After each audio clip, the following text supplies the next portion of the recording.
They didn't call, not in the morning, not by lunchtime, not even by dinner. And by then, I knew they wouldn't. Not my son, not my daughter, not even a lazy text from the grandchildren.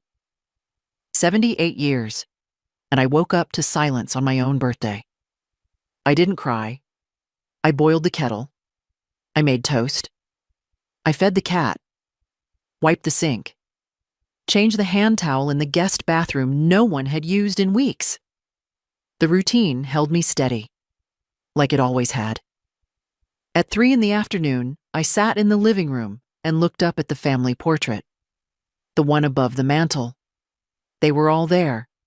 Mark, with that college boy smile of his. Anna, standing too close to her husband, but too far from me. The grandchildren, Jake with his soccer ball, Emily in her recital dress, and me, sitting dead center, like a placeholder in a photo they didn't want to take. That day had been a fight. I remember sweating in my best blouse while they argued about lighting, complained about the drive, and scrolled through their phones between frames. Still, I'd wanted it. That one picture to remind me I'd built something. That all the missed vacations, the overtime shifts, the second-hand furniture, they'd turned into a family. My family. But this morning, when I checked the mailbox and found nothing but an electricity bill, something in me shifted. Not cracked. Snapped. Clean and final. I pushed back my chair, crossed the room, and reached for the frame. The photo was heavier than I remembered. Dust stuck to my fingertips as I lowered it down. I walked it to the hallway closet, opened the door, and placed it in the box where I kept wrapping paper and old candles. Then I closed the door. Not with anger, not even sadness. Just with the knowledge that I had stopped reminding people of who I was in their lives. And if they couldn't remember my birthday, I wouldn't remind them I existed. It wasn't just a picture, that frame above the mantel. It had been a promise. I remembered the day I insisted we take it. Mark didn't want to come, said weekends were his only time to rest. Anna had called me sentimental, like that was a weakness. But I stood my ground, said, "You'll show up. 1 hour. That's all I ask." They showed up late, of course. Mark with his shirt half-pressed, Anna with her daughter's hair undone. I had made lemon cookies, their favorite. Not one of them touched a single one. The photographer was a boy from down the street, polite but nervous. I'd picked him because he charged half the price and called me ma'am. We stood out in the garden, the early summer light just right. I remember holding Emily's hand, she was 6 then, and thinking, this is the last time we'll all be together like this. I didn't know why I thought it, but it stuck with me. The photo turned out lovely. Too lovely. Smiles perfect, posture just right. Strangers would think we were close, that we met for Sunday lunches, called each other just to say hello. They'd never guess that Anna hadn't hugged me in 5 years, or that Mark only visited when he needed help with taxes. I hung the picture anyway, right there above the fireplace, like a medal I wasn't sure I'd earned, but desperately wanted to believe in. Over time, it became a fixture. Guests would glance at it and say, "What a beautiful family." And I'd nod and say, "Thank you." Even if, by then, we were barely speaking. Funny thing is, I used to dust it more than any other frame in the house. I'd wipe the glass gently, straighten it if it leaned, like maybe the care I gave it would somehow reach them. A signal. I'm still here. I still care. But yesterday, when I took it down, the wall looked bare but honest. The ghost of a picture hook remained, a little scar on the paint. I left it there. Let it be seen. Let it remind me what I'd given and what had come back in return. Some things you fight for. Others you stop dusting. The phone rang the next morning, around 10. I was steeping tea, watching the water cloud around the bag. Chamomile, no sugar, just the way I liked it before I started drinking what Anna insisted was heart-healthy green. I didn't pick up on the first ring, or the second. I let it ring 4 times before answering, just to feel like I had a choice in the matter. "Hi, Ma," Anna said, brisk as a nurse on shift. "Listen, I was wondering if you could come by tomorrow. Emily's got rehearsals and I have that client meeting. We could use you for a few hours." No hello. No, "How are you?" And certainly no mention of yesterday. I took a slow sip of tea. "Tomorrow?" I asked, as if checking my calendar, though the only thing on it was a circled birthday. Now 2 days passed, still blank of ink. "Yes, just for the afternoon. From 2 to 6, maybe 7. You know how Emily gets after school, and I don't want her home alone. Mark's working late, of course." I stood by the kitchen window, watching a bird pick at the feeder I'd filled that morning. Small, gray, determined. "I won't be able to," I said finally. There was a pause. "Oh, really?" She sounded thrown, as if the word no had come from someone else's mouth entirely. "I have plans," I lied gently. Another pause, longer this time. "Well, it's just, you're usually free." "I've decided to take some time for myself," I said, still watching the bird. "Make room for what matters." Anna made a small sound, a scoff hidden as a cough. "Right. Okay, well, I'll figure something out." I didn't offer a suggestion, didn't jump to fix her day. The call ended a few seconds later, stiff with confusion. Afterward, I sat down in the quiet kitchen and realized something. That may have been the first time I'd told Anna no without cushioning it with guilt or apology. No explanations, no offers to rearrange, just a simple refusal. And the world didn't end. I looked over at the mantel. Bare now. A line of lighter paint where the photo used to hang. The absence felt cleaner than the presence ever did. Like I'd finally told the truth without needing words. I spent the rest of the morning reading the book I'd been putting off for months. Not because I didn't want to read, but because every time I picked it up, someone called, needed something, wanted me somewhere. Expected me to perform mom or grandma like a role in a play that no one watched but everyone demanded. I was 3 chapters in when the doorbell rang. Not many people came by without warning anymore. I opened the door cautiously, half expecting a delivery. It was Mrs. Lowry from next door. She was holding a casserole dish in both hands, her gray curls tucked under a knitted cap. "Just made extra," she said. "Thought you might want something warm." I blinked, caught off guard. "That's very kind." She smiled. "Saw the porch light on late last night. Figured you might have had a rough day." Something about her tone, not pity, but recognition, made my throat tighten. I nodded, stepped aside. She stayed only long enough to hand me the dish and pat my arm. "You ever want company? Just knock." When I closed the door, the warmth of the dish in my hands felt heavier than it should have. Not because of its weight, but because someone, even just a neighbor, had seen me. Later that evening, I reheated a portion and ate it in front of the television. I didn't check my phone. I didn't answer emails. I didn't wonder if anyone would remember or if belated wishes would trickle in like crumbs after a feast I hadn't been invited to. Instead, I thought about what I'd say. Next time someone asked for a favor, a ride, a signature, a loan, I'd say what I said today. No. Not because I stopped loving them, but because I had finally started remembering to love myself. He showed up unannounced. Mark, my son. No text, no call.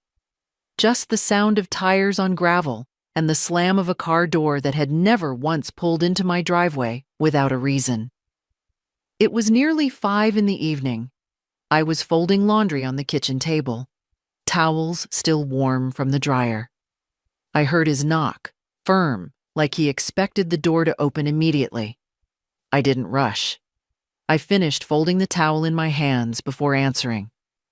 "Hey, Ma," he said, stepping inside before I could invite him. He glanced around like he was checking if someone else might be there. "Didn't catch you at a bad time, did I?" "You already caught me," I replied. He gave a half laugh. "Right. Well, I was in the neighborhood." Mark was never in the neighborhood. His office was 20 minutes north. His house, 30. My house existed only on his route when he needed something. I gestured toward the kettle. "Want tea?" "No, I'm good. I won't stay long." He sat at the table, shifting in the chair like it offended his posture. I sat opposite him and waited. "So," he started, and I could see the hesitation in the tight line of his mouth. "I've been meaning to ask, you remember that paperwork we talked about last year? The one for the house?" I nodded, slowly. "You mean the transfer of title?" Yeah, that. With everything going on, taxes, planning, you know how it is. It'd be simpler if we just put it in my name. Keeps it in the family anyway." He smiled like it was a favor to me. "Why now?" I asked, keeping my tone light. "Well, with Anna and I considering some remodeling options, it makes more sense if the house is officially under my name. You don't have to worry about upkeep anymore. You've got enough on your plate." My eyes wandered to the window behind him. The hydrangeas were starting to bloom, late but stubborn, just like me. "I still live here," I said gently. Of course. You'd stay as long as you like. It's just a technical thing." I'd heard that tone before.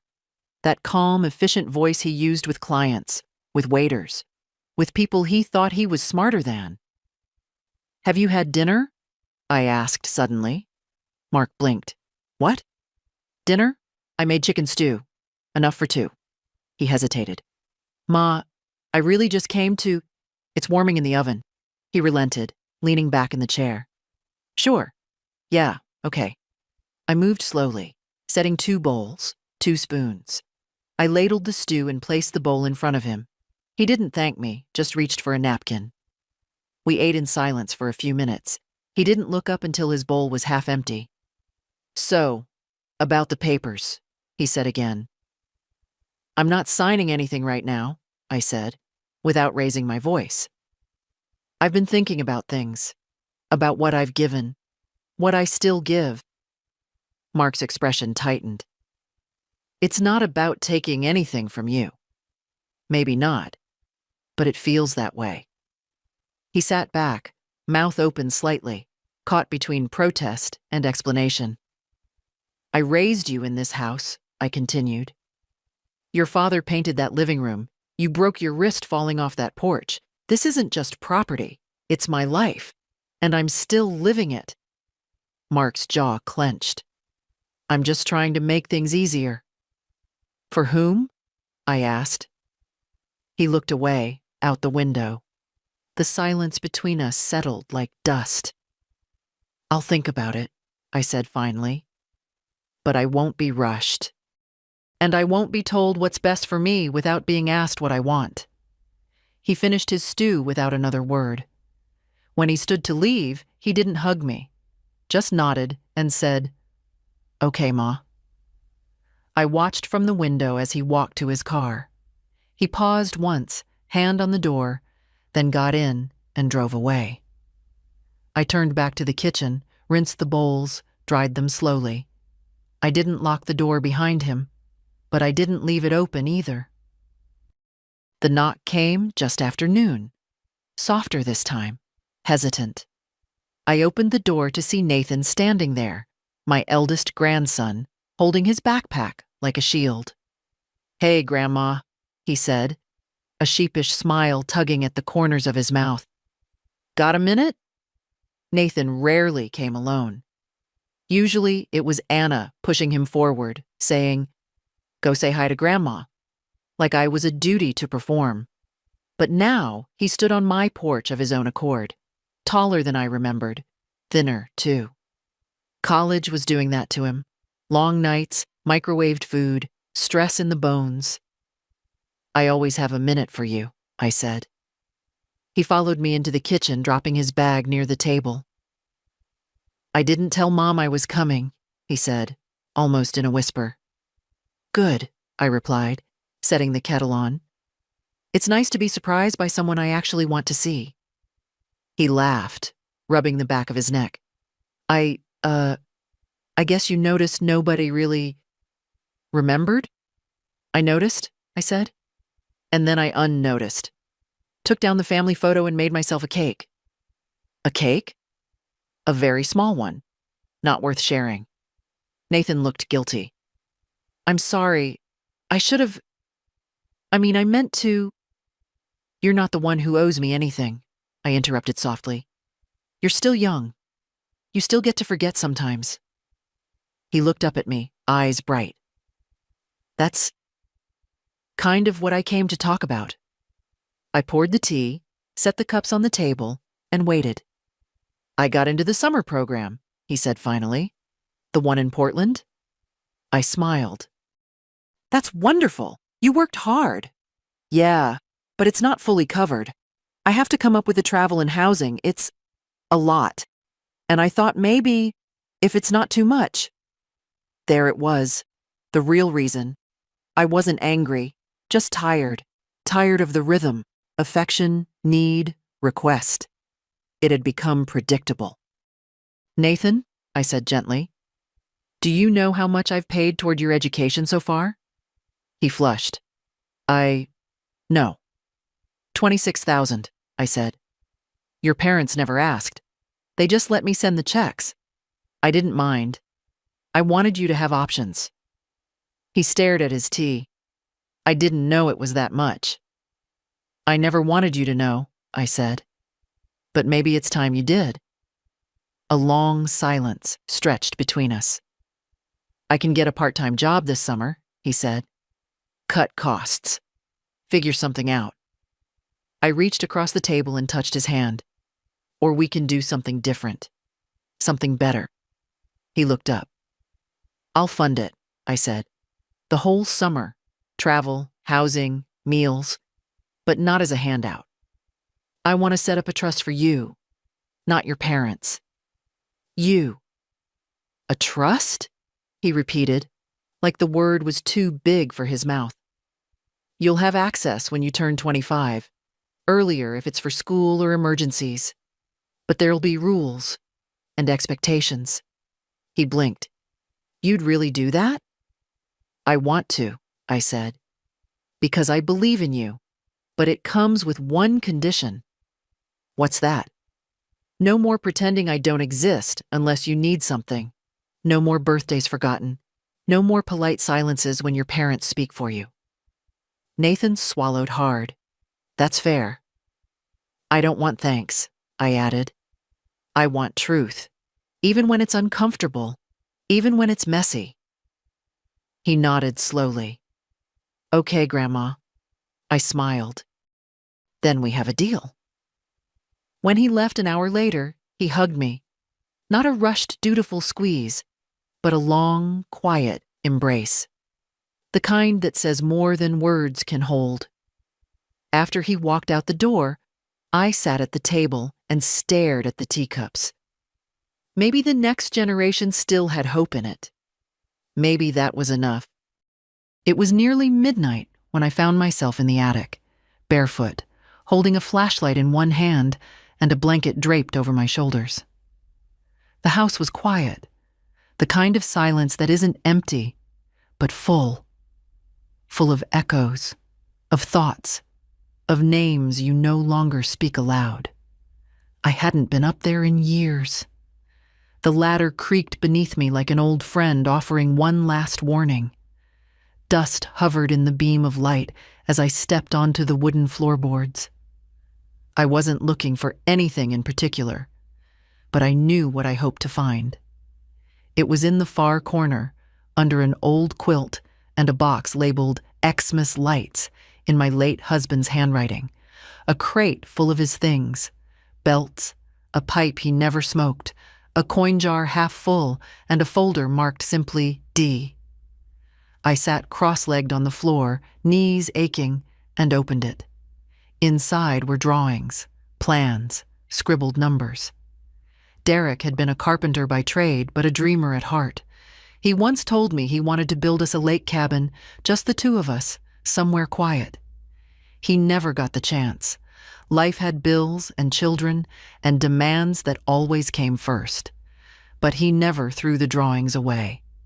Beneath the papers was a letter, unopened, addressed to me in his tidy, all-caps handwriting. I recognized the envelope. He'd written it a week before the surgery that ended with him not waking up. I'd tucked it away, unable to bear the words then. I opened it now. Hell, it began, the only person who ever called me that. If you're reading this, it means I didn't make it. Don't let grief turn you into a ghost. Don't give the kids your whole heart. Save some for yourself. You're going to need it. You always gave more than was asked of you, and I worry that one day they'll forget where the giving ends. Don't let them. Set your boundaries. Speak your no. Be kind, but never invisible. I'll be watching. I expect to be proud. There was no signature, just his name in the corner. Derek. I sat there a long time, the flashlight dimming in my lap. The old house groaned around me, wood settling as if listening. He had seen it all coming. Not the specifics, not the missed birthday, the title papers, the guilt in our grandson's eyes. But the pattern. I folded the letter carefully and slipped it into the front pocket of my robe. Then I sat there in the dark, remembering the way he used to steady me without touching me. A presence, not pressure. A weight that didn't burden. When I climbed back down the ladder, I felt like I'd brought something with me. Not just the letter, but a clarity I hadn't had in years.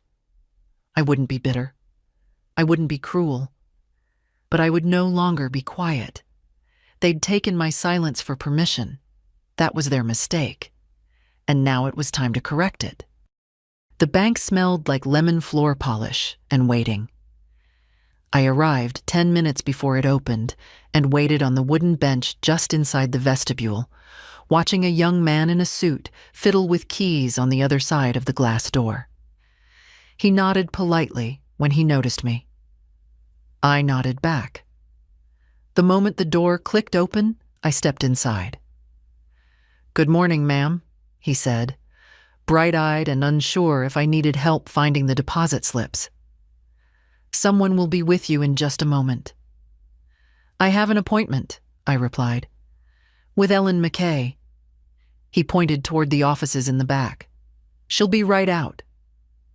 I hadn't seen Ellen in years, not since she handled the small loan Derek and I took out to fix the roof when Mark left for college.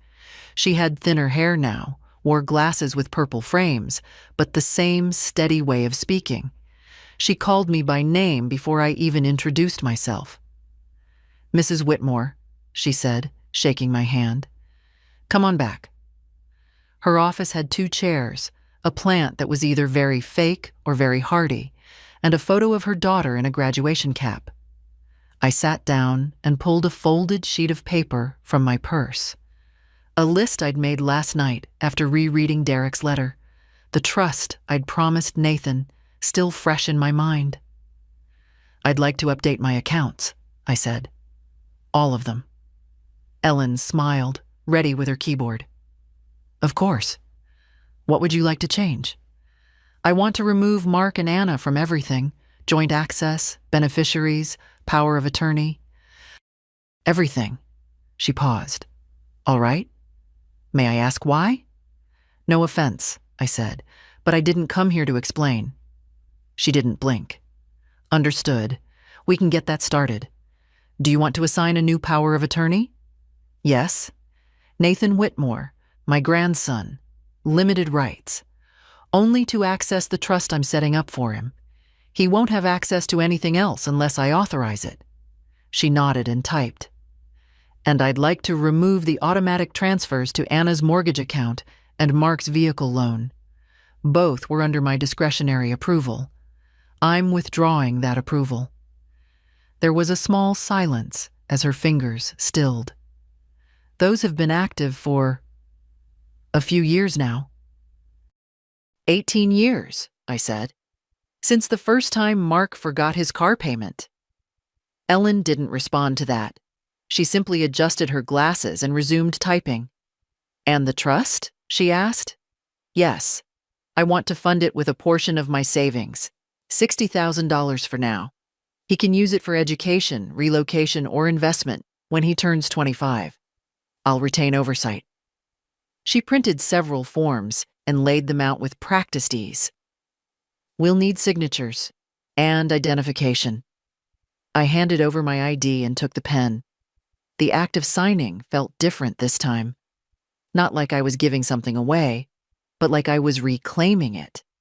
Every loop of my signature was a choice, a boundary, a small declaration. By the time we finished, Ellen leaned back and said, "Everything will be effective by end of business today." I nodded. "Thank you." "Mrs. Whitmore," she said gently, "if you ever need someone to talk to, outside of money, I'm happy to listen." I met her eyes and smiled. I'm not lonely. Just late to a lesson I should have learned years ago. She walked me to the front, and I stepped out into the daylight, which felt brighter than when I'd gone in. I didn't rush home. I stopped at the bakery for a slice of lemon pie and sat at the park bench where Derek once proposed. He'd be proud, I thought, not of the paperwork, but of the spine in my back and the silence I'd finally learned to break. The calls started at 4:32 p.m. First Anna, then Mark, then both in rapid alternation, as if they'd coordinated a campaign. I let the phone buzz quietly on the kitchen table while I prepared dinner. Nothing fancy. Just a roast chicken and some green beans sautéed with garlic, the kind of meal you make when you're alone, but still want to treat yourself like someone worth feeding. By 6:30 p.m., I had 13 missed calls and 6 voicemails. I didn't listen to any of them.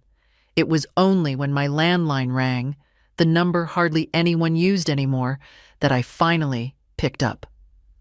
Old habits. That phone still made me feel like someone respectable was on the other end. "Mother," Anna's voice, tight with panic.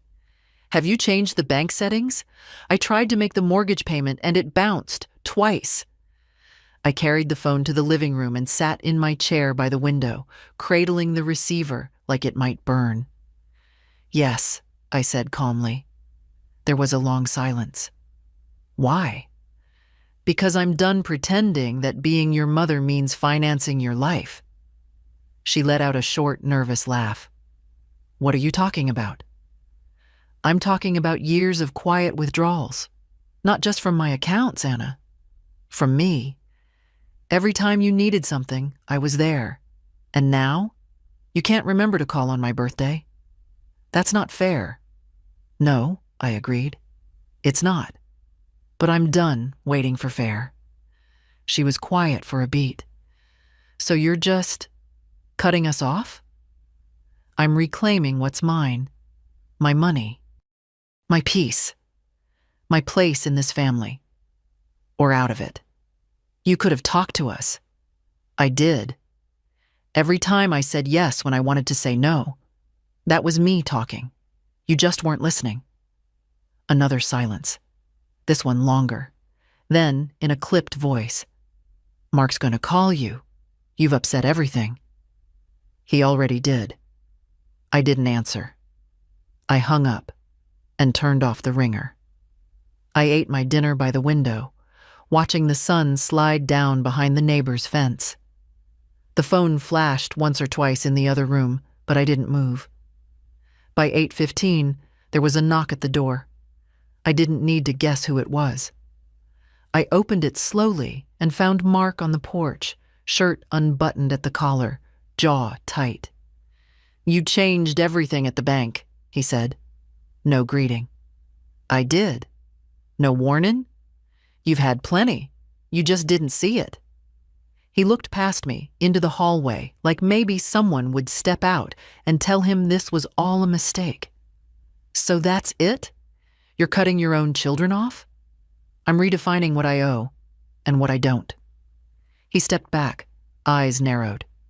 "You'll regret this." I nodded slowly. "Maybe, but not today." Mark stared at me for a moment longer, then turned and walked to his car, slamming the door harder than necessary. When the house was quiet again, I walked to the mantel and looked at the space where the family portrait used to hang. I didn't regret taking it down.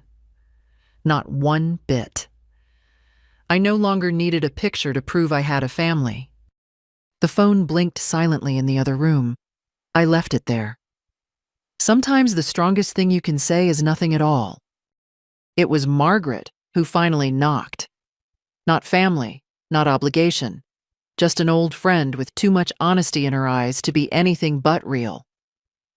She arrived the next afternoon with a jar of raspberry preserves and a loaf of bread she'd made herself. Said she had a feeling and didn't press when I didn't invite her in right away. Just stood on the porch, looking at me like I was still the Helen she'd met 40 years ago at the church book sale. "You want tea or something stronger?" I asked eventually. She smiled. "You know I always want both." We sat in the kitchen, the bread sliced between us, steam curling from our mugs. I hadn't spoken aloud about any of it, not to Nathan, not to the bank manager, not even to myself in any complete way. But when Margaret took her first sip and said, "You look lighter," the words started coming. I told her about the birthday, about the empty mailbox and the family photo in the box of old decorations, about Mark and Anna, about the bank, about Nathan. I didn't dramatize or sugarcoat. I just told it straight, the way you only can when you're not seeking pity, just understanding. She didn't interrupt. She didn't try to fix it. She listened. "That's the thing, isn't it?" I said finally. "You give, and somehow they convince you that it's your job, like you were hired to love them without limits." Margaret nodded slowly, her fingers tracing the rim of her mug. "And when you finally set one, a boundary, a single line, it's like you've betrayed them." I laughed, but it came out more bitter than amused. I was supposed to stay quiet and generous, a well with no bottom. "But you're not a well," she said. "You're a woman, a damn strong one." I met her eyes and felt something settle in me. Not peace exactly, but something close. Like I'd finally stopped holding my breath. "You know," she said after a while, "I always wondered how long it would take you." "For what?" "To stop being the quiet saint and start being Helen again." I looked at her. Really looked. This woman who had seen me through births and funerals, who never asked for money or favors, who brought bread instead of excuses. "How do you do it?" I asked. "Keep your distance and still stay close to your kids?" Margaret smiled, not smugly, just like someone who'd bled the same kind of wounds. "I don't let them treat me like a convenience. I love them. But I don't forget to love myself, too." I nodded, slowly. "It's just hard. You spend so long trying to prove you're worth keeping, and one day you realize they never needed convincing. They just needed you to keep giving. Well, you stopped." She broke off another piece of bread. "Good, Let them feel the absence for once. The clock ticked. The light shifted. We didn't talk much after that, just sat and shared a quiet, bread and butter kind of comfort. Not flashy, not loud, but real. When Margaret finally stood to leave, she hugged me tighter than usual.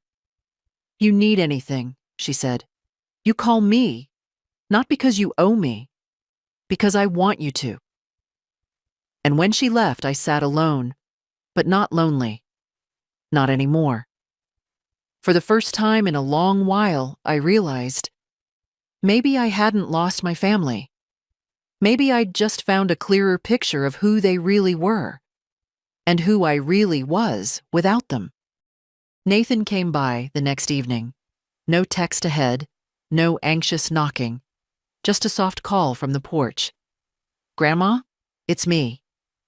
I opened the door to see him standing there in jeans too long at the ankle and a hoodie that looked like it had seen a few too many nights on a dorm couch. In his hands, a paper bag from that little bakery I liked downtown. "I brought the apple tarts you used to get," he said. "Thought maybe we could share one." I stepped aside, let him in without a word. He knew where the plates were. That, more than the tarts, almost undid me. We sat at the table in a silence that didn't feel heavy, just honest. He took a bite first, then wiped his mouth like he was preparing for a hard conversation. "I heard what happened," he said finally. "From who?" "Everyone," he muttered. "Mom, Dad. Uncle George even called, like I'm supposed to fix it." I took a small bite. The tart was warm, a little too sweet, but familiar in a way that caught my chest. "They're angry," he said. "You know that." "I know. They think you've lost your mind, that someone's influencing you, that maybe you're, I don't know, depressed." That made me smile, a bitter little thing. "I'm not depressed, Nathan. I'm awake." He looked down at his plate, then up again, eyes clear. "I told them they were wrong." "Did you?" "Yeah. I said maybe you just got tired of being invisible." For a moment, neither of us spoke. The sound of the clock on the wall ticked louder than usual. "I'm proud of you, you know," he said. I shook my head slightly. "That's not your job." "Maybe not, but I am." I stood, walked over to the sideboard, and opened the top drawer. From inside, I pulled a manila envelope. Thick, sealed, ready. I laid it on the table between us. "What's this?" he asked, touching it gently. "Your future," I said. "Or at least a part of it. It's the paperwork for the trust. The one we discussed." He froze. "You actually did it?" "I did. 60,000 to start. More if needed. You won't have full access until you're 25, but you can use it for school, relocation, or if life throws something at you and you don't want to go crawling to people who think support is a negotiation." He looked stunned, like he wanted to argue or thank me or say something grand. I stopped him. "There's one condition." "Anything." "No pretending," I said. "If we're in each other's lives, it's by choice, not guilt, not performance. You can disagree with me. You can be mad, but you don't get to vanish when it's easier." He nodded slowly. "Deal." "And one more thing," I added. "This doesn't make you my favorite. It makes you the only one who asks the right questions." His laugh broke something loose in the room. "I'll take it." We talked for over an hour after that, about the program in Portland, about the girl he liked, about how strange it was to realize your parents weren't always right. When he left, he hugged me again, not out of obligation, but the way someone hugs home. I watched from the window as he walked down the drive, the porch light casting his long shadow behind him. The trust was just money, but the agreement? That was something more. A beginning. On my terms. The card came in the mail 2 days later. Pale blue envelope, My name written in Anna's careful, looping script. The kind she used for holiday labels and thank you notes to her husband's clients. I held it for a while before opening it. There was no return address, no decoration, just the card inside. A pale watercolor flower on the front. Inside, 2 lines. We're sorry for forgetting your birthday. Let's make it up to you. Dinner this Saturday, our treat. The whole family. No name, no signature. Just we. The same we that always meant her and Mark, speaking in one voice when it suited them. A team, a front, a united front against what? Accountability? I didn't RSVP. I didn't call. Saturday came anyway. At 6:30, a black SUV pulled into the driveway. Anna got out first, in heels too high for the season, clutching a foil-wrapped tray.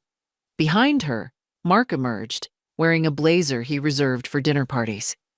Jake and Emily stepped out last, dressed nicer than usual, looking anywhere but at the front door. I was sitting in the living room, lights dimmed, book on my lap, window cracked just enough to hear them hesitate at the porch.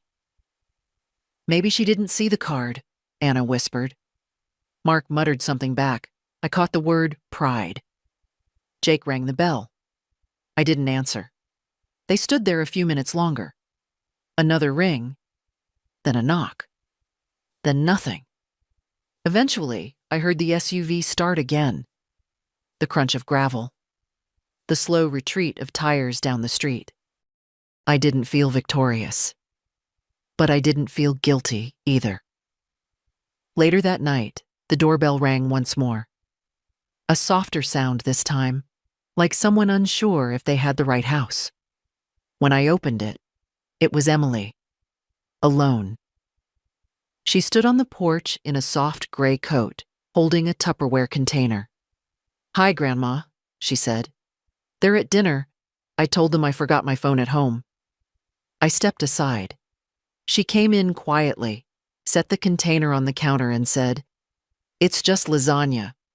Mom said not to bring it, but I thought, maybe you'd want something warm later. I studied her. 17 now. Awkward in a way that had more honesty than artifice. Her voice didn't carry her mother's clipped edges or her father's exhaustion. You remembered my birthday? I asked. She nodded. I wrote a card, but Mom didn't send it. She said, well, never mind what she said. I reached out, touched her arm. Sit down. We ate at the kitchen table. Not the lasagna. Cookies from a tin, the kind she used to help me bake when she was 8. She told me about school, about how she hated choir now, about her best friend who dyed her hair green without asking her mom. I listened, the way I always had, and didn't ask for more than she offered. When she stood to leave, she hesitated at the door. Grandma? Yes, sweetheart. I know they messed up. I don't want to pick sides. You don't have to, I said softly. Just keep showing up. That's all I ever wanted. She hugged me tightly, and for a moment, I allowed myself to believe that maybe, just maybe, some parts of the story were still being rewritten. Not because they deserved a second chance, but because I did. It was Diane who called first, not a family member, not an old friend, but my next-door neighbor from 2 houses down, the one with the wind chimes that never stopped clinking, and the marigolds she replanted every spring like she was trying to outbloom the year before. Thought you might be tired of your own company, she said. A few of us are getting together tonight. Nothing fancy. Just soup and stories. I almost said no. I'd grown used to the hush of the house, the rhythm of quiet evenings. But something in her voice made me pause. Not pity, not nosiness. Just warmth. I'll bring bread, I said before I could overthink it. 6 women sat around Diane's living room that night, all over 60, some well over. None of them wore makeup. All of them wore thick socks. Someone brought a pie. Someone else brought stories about grandchildren and leaky plumbing and which bones hurt worse in the rain. They made room for me without fuss, as if I'd always been part of the circle. I took the spot by the bookshelf, placed the bread on the table, and listened. For the first hour, I didn't speak, just nodded and laughed when they did, taking in the way they teased each other, how their silences didn't feel awkward, how no one tried to fix or outshine anyone else. At some point, Nora, a sharp-eyed widow with a voice like gravel and molasses, turned to me and said, "You've been quiet, Helen. You got a story for us?" I hesitated, then shrugged. "I used to think birthdays were about cake and cards." A few of them chuckled. Someone said, "Weren't they?" "Maybe. But now I think they're just a yearly audit," I said. "A moment where you get to check your balance sheet. Who's still around? Who shows up? Who doesn't? What kind of woman you've been, and whether that's who you want to keep being." They went quiet then, not unkindly, just letting it settle. "That's a better definition than anything Hallmark ever came up with," Diane finally said. Gloria, a retired nurse who always wore bangles, leaned forward. "So, who didn't show up this year?" "My whole family," I said simply. "Not one call, not even a lie to cover it, and now they're sorry, loudly and inconveniently." Nora raised an eyebrow. "And what did you do about it?" "I took down their picture," I said. "And then I started putting my name back on my own life." A murmur of approval rippled through the group. Diane passed me a second helping of soup. "Well, happy birthday, Helen." "To Helen," someone echoed, raising a mismatched tea mug. I smiled, not from politeness, but because it felt good. Not flattery, not praise, just recognition. They didn't ask for details. They didn't ask for forgiveness on behalf of people who hadn't earned it. They just passed the bread, refilled my cup, and let me sit among them without explanation or justification. It was one of the best evenings I'd had in years. On the walk home, the cold air didn't bother me the way it used to. The porch light glowed softly, and the wind had knocked a few leaves against the screen door. I stepped inside and closed the door behind me, heart full but unburdened. There was no voicemail waiting, no last-minute apology from Mark, no surprise visit from Anna. Just the house, still and warm, exactly as I left it. I didn't miss them, not tonight. What I'd found was something smaller, quieter, but far more true. A table where I didn't have to earn my seat. A room where no one measured me by how much I gave. A circle where being present was enough. And maybe that, I thought, as I turned out the light, was the celebration I'd been waiting for all along. I sat at the dining table with a yellow legal pad and a pen that clicked too loudly in the quiet. The morning sun spilled across the wood grain, and for once, I didn't open the curtains fully. Some things felt better in soft light, especially decisions that had taken too long to make. The will was old, 5 years out of date. At the time, I thought I was being prudent. Fair. Everything split evenly. Mark, Anna. A little aside for the grandkids. It was what was expected, what people did. You raise children, you build a life, and then eventually you leave it behind like a folded note with your signature at the bottom. But now I didn't want to leave behind anything that didn't reflect who I'd become. So I called my lawyer.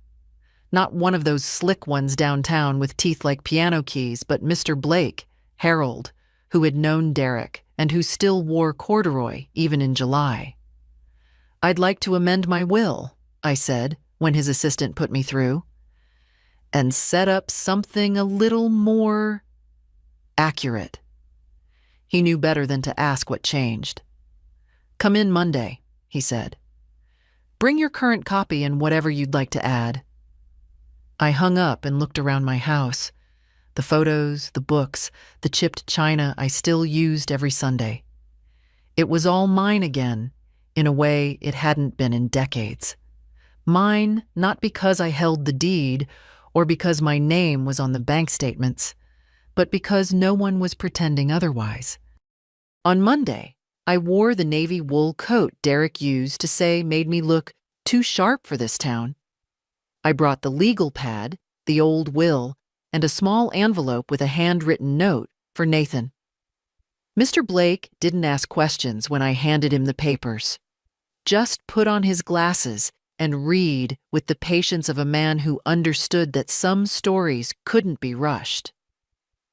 "I want Nathan to be the primary beneficiary," I said. "Not for everything. I'm not punishing the others. I'm just choosing who sees me as a person, not a resource." He nodded, scribbled a few notes. "You want to remove your children from the primary line. I want them to receive something symbolic. A letter, a photograph. Something that reminds them they had a mother. What they did with her is their legacy, not mine." He looked up at that, not surprised, just solemn. "And the house?" he asked. "Stays in my name. When the time comes, it goes to Nathan. He can keep it, sell it, burn it down. I trust him to decide with care." Mr. Blake made the changes while I watched. Each line typed felt like a stone lifted from my back. I didn't feel vindictive. I didn't want revenge. I just wanted the truth to remain, even when I couldn't speak it anymore. We signed the drafts, and I left a copy with his secretary. When I stepped outside, the wind was biting, but I didn't shiver. I walked slowly back to my car, hand on the envelope in my coat pocket. That evening, I sat at the kitchen table and wrote 3 letters. One for Mark, one for Anna, and one for Emily, who had tried, who had knocked, who had brought lasagna and sat with me like I was more than a footnote. Each letter was short, not angry, just honest. I told Mark I remembered the day he first called me Mommy and how my heart had broken open like spring soil. I told Anna I had once thought she was the daughter I never had, and how I'd tried, Lord knows I tried, to love her like one. And I told Emily that the door would always be open, but only if she came through it as herself, not someone else's echo. I sealed each one and placed them in a drawer with instructions for Mr. Blake to deliver them when the time came. Then I sat back, took a long breath, and stared at the space above the mantel. Still bare. Still better that way. Because some legacies aren't built on bloodlines. They're built on clarity, on boundaries, and on the quiet decision to leave behind only what reflects the truth. It was Anna's handwriting again, this time on a cream-colored envelope, no card inside. Just a single sheet of lined paper, folded carefully, like it was meant to be taken seriously. I found it tucked into my mailbox. No stamp, no return address. She must have driven it over and left it herself, too proud to knock, too stubborn to stay away entirely. I didn't read it right away. I made tea first, toasted a slice of bread, let the radio hum quietly in the background with a station that played only piano. Only then, when the kettle had cooled and the air in the kitchen had settled, did I sit down and open it. Mom, I don't know what to say that doesn't sound defensive or insincere. Maybe I waited too long to say anything at all. Maybe that's part of the problem. I know we forgot your birthday. I know we've forgotten other things too. Things bigger than dates. Time spent. Questions not asked. Thank yous that never made it out loud. We got comfortable. That's the word that keeps coming back to me. Comfortable with you always being there. Always saying yes. Always picking up the slack. I don't think I realized how many of our routines depended on your silence. And now the silence has changed. It has shape. It says something. And I hear it. I really do. You don't owe us anything, Mom. But I hope it's not too late to try being something other than what we've been. I'm sorry. For forgetting. For assuming. For shrinking you down into someone who didn't need thanks. Love. Anna. I read it twice, then folded it and placed it under my mug like a coaster, letting the weight of my tea warm it through. It wasn't perfect. It wasn't dramatic or poetic. But it was the first time I'd seen an apology that wasn't wrapped in demands. I didn't call her. Not that day. Maybe not tomorrow either. But I didn't tear it up. Didn't tuck it into a drawer to be forgotten with old receipts and warranty slips. I left it there, on the table, where I'd see it. Where I could decide, in my own time, what to do with it. Later, while washing dishes, I thought of something Derek once said. Years ago, when we were first married, back when forgiveness was still a skill we were both learning. Not everything has to be mended right away, he'd said, wiping his hands on a dish towel. Some things heal better when you let them breathe first. That night, I opened the window before bed. The air was sharp with late spring chill, and the moon hung low over the neighbor's garage. Somewhere down the street, a dog barked twice and went quiet again. I didn't feel peace exactly, but I didn't feel alone. Not in the way I used to, where silence meant being unseen. This silence was mine, earned, intentional, and I was learning to trust it. I thought of Anna's letter, of Emily's lasagna, of Nathan's envelope still waiting in the desk drawer, untouched, sealed, a future promised without strings. They were learning, slowly, clumsily, but the wheel had turned. They had felt the weight of my absence. And maybe, just maybe, they were beginning to understand that love doesn't mean saying yes to everything. Sometimes it means saying no with both feet planted, both hands still, and a heart finally done begging. I turned off the light and let the darkness come in quiet and clean. One more chapter left, and it would be mine to write. It was early morning when I found the new frame, a simple wooden one, tucked away at the back of the hall closet, wrapped in the same tissue paper I'd used to store Christmas ornaments years ago. I hadn't been looking for it. I'd just gone to grab a scarf, but my hand landed on something smoother, firmer. When I pulled it out, I knew immediately what it was for. I set it on the dining table, unwrapped it slowly, and looked at the blank space behind the glass. Then I walked to the kitchen, poured myself a cup of coffee, and thought. I hadn't hung anything over the mantel since taking down the family portrait. The space had stayed empty, not in grief, not in defiance, but as a kind of quiet ritual, an honest void. I didn't replace it with flowers or clocks, or those overly cheerful signs women my age are supposed to love. Just bare paint. And it had felt good. True. But that morning, something in me shifted, not toward forgiveness, not entirely, but toward something softer. I pulled out a small stack of photographs from the drawer near the stove. Some old, some recent. I sifted through them, fingertips grazing memories printed in glossy rectangles. Me and Diane at the neighborhood potluck. Margaret, mid-laugh. Flour on her shirt from our failed attempt at cinnamon rolls. Emily, holding up a too-small sweater she found in my attic, smiling like she'd uncovered buried treasure. I chose one. It was taken 2 weeks ago by Nora with her ancient Polaroid. The six of us, sitting in Diane's living room.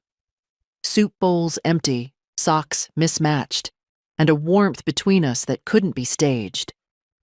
I was there, in the center. Not because I asked to be, not because I'd fought to be seen, but because they'd made space, and I'd filled it. I placed the photo in the frame and stood back. It wasn't dramatic, just quiet and right. I carried it into the living room and held it against the wall for a long moment.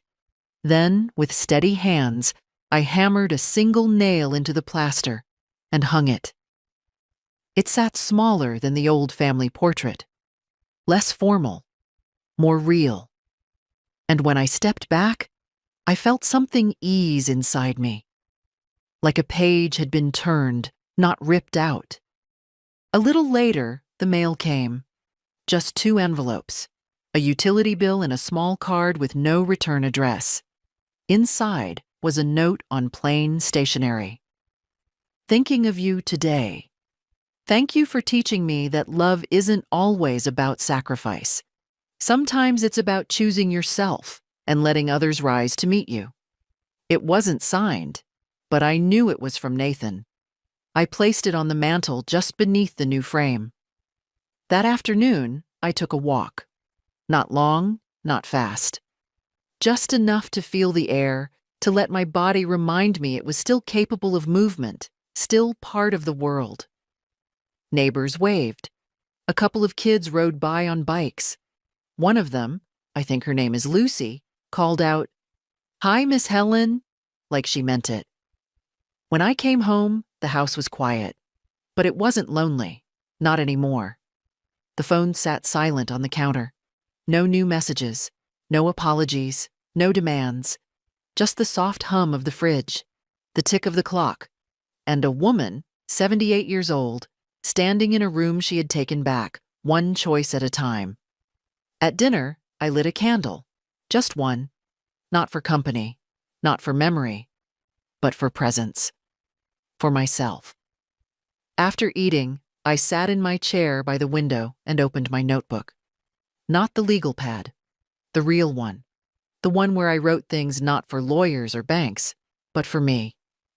And at the top of the next blank page, I wrote, "This is what comes next."